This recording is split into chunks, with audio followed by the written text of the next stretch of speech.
नमस्कार. नमस्कार. तुमचं येथील नाव आणि पत्ता सांगा पूर्ण. माझं नाव बनाजी बाळाजी साबळे, राहणार ओझर खुर्द नेंबई माळ, तालुका. तालुका संगमनेर, जिल्हा अहमदनगर. बरं, आता या ठिकाणी आपण तुमच्या कांद्याच्या बियाणे प्लॉटमध्ये, बरोबर आहे? हो हो हो. तर किती क्षेत्र आहे सगळं? हे सगळं क्षेत्र 50 गुंठी. 50 गुंठे. हं, हं. तर 50 गुंठे क्षेत्रामध्ये तुम्ही आता कांद्याचा बियाणे प्लॉट केलेला आहे, बरोबर आहे? हो हो हो. तर तुम्ही याला काय ट्रीटमेंट केलेली आहे? सेंद्रिय खतामध्ये काय काय वापरलेलं आहे तुम्ही? याला आपण सेंद्रिय खतामध्ये अमृत गोल्ड हं. आणि green green gold. Green gold किती किती बॅगा वापरलेल्या याला? ते याला आपण सगळ्या जवळजवळ 12-13 गोण्या टाकले. 12-13 गोण्या वापरल्या. हो. 45 गुंठे क्षेत्र. 45 गुंठ्याला. बरं, या ना थोडं पुढं. काय वाटतं एकंदरीत म्हणजे नाही, त्याचा वापरल्यानंतर? result एकदम चांगला आहे हं. आणि काळुकी धरून आहे. काळू की धरून प्लॉट.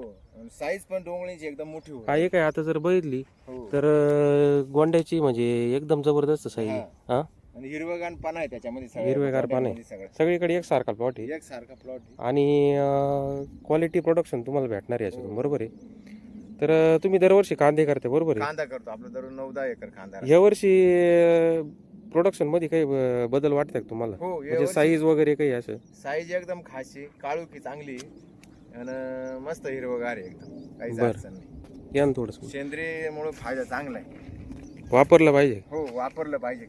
बाकीचं तुम्ही आता सांगताय की याला मधमाशीची गरज आहे. हो, मधमाशी पाहिजे की येते का पण मग? कमी प्रमाणात आहे जरा. कमी प्रमाणात आहे ना? हं. तर जे रासायनिक कीटकनाशक वगैरे स्प्रे शेतकरी घेत आहे, हं. त्याच्यामुळे थोडीशी मधमाशी यावर्षी कमी प्रमाणात दिसू राहिली सगळीकडे. नाही, कीटकनाशक दरवर्षी घ्यायचं ना, मधमाशीच येत नव्हती. सगळ्यात हे व्हायचं, त्याचं काय व्हायचं, असं वाय जाणवायचा, म्हणजे ते बी उतरत नव्हतं, लोकांचे प्रॉब्लेम यायचा ते सगळं. बरं बरं.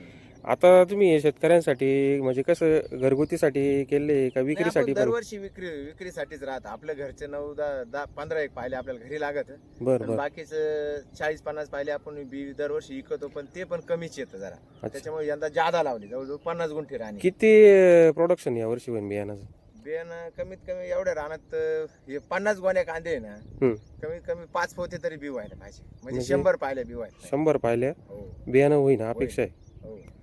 तर एकदम क्वालिटी म्हणजे एकंदरीत जर बघितलं तर नक्कीच 100 पाहिल्या बियाणं होईल अशी 100% गॅरंटी वाटते, बरोबर आहे की हो नाही? हो. तर मग तुम्हाला समजा बियाणं पुढं विक्रीसाठी काही मदत लागली हो. तर शेतकऱ्यांना तुम्ही असं क्वालिटी बियाणं उपलब्ध करून देऊ राहिलेले आहे आता, फार 101% बरोबर आहे की नाही? आपण सगळी जबाबदारी घेऊ त्यांची, फार कांदे निघूपर्यंत. हां हां. तर मग कुणाला शेतकऱ्यांना कांदा उत्पादक जे शेतकरी हो त्यांना जर बियाण्याविषयी जर माहिती पाहिजे असली हो किंवा बियाणं पाहिजे असलं हो तर तुमचा मोबाईल नंबर सांगा. हो. माझा मोबाईल नंबर 98 22 43 0 979. ठीक आहे सर, धन्यवाद. धन्यवाद सर.